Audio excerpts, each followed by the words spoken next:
ఉమ్మడి ఆంధ్రప్రదేశ్ మాజీ సీఎం రోసయ్య పేరును రేణుగుంట్ల శ్రీదేవి దుర్వినియోగం చేస్తున్నారంటూ ఫైర్ అయ్యారు అసద్ పటేల్.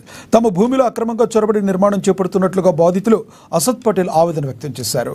మాజీ సీఎం రోసయ్య కుటుంబ సభ్యురాలిగా తప్పుడు వివరాలు ఇచ్చి అధికారం పొందాలని ప్రయత్నించారన్నారు.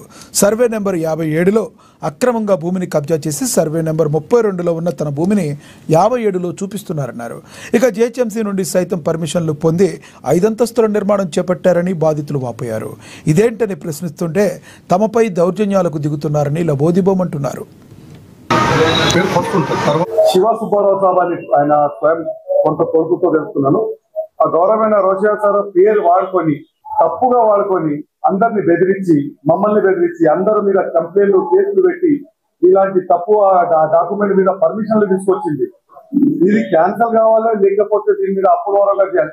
నేను కోర్టు పెట్టుకోలేదంటే ప్రెస్ మీట్ అయిన తర్వాత మా పెద్దలతో అందరితో అడిగిన తర్వాత ప్రెస్ మీట్ అయిన తర్వాత నేను కోర్టు కూడా పోతున్నాను. కానీ అప్పటి వరకు జనం కూడా తెలుసుకోవాలి. ఇప్పుడు ఇది అపార్ట్మెంట్లు కట్టి ఇట్లని అమ్ముడు పోయిన తర్వాత మళ్ళా ఏదో ప్రజలకు ఇబ్బంది అవుతుంది కాబట్టి నేను ఒక ప్రెస్ మీట్ పెట్టుకున్నాను. ఎవరు ఇలాంటి ఇక్కడ కొనద్దు.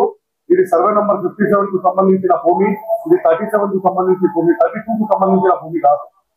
అయితే రేణుగుంట్ల శ్రీదేవి ఆమె తప్పు, ఆమె పేరు వాడుకుంటుంది కూడా తప్పు.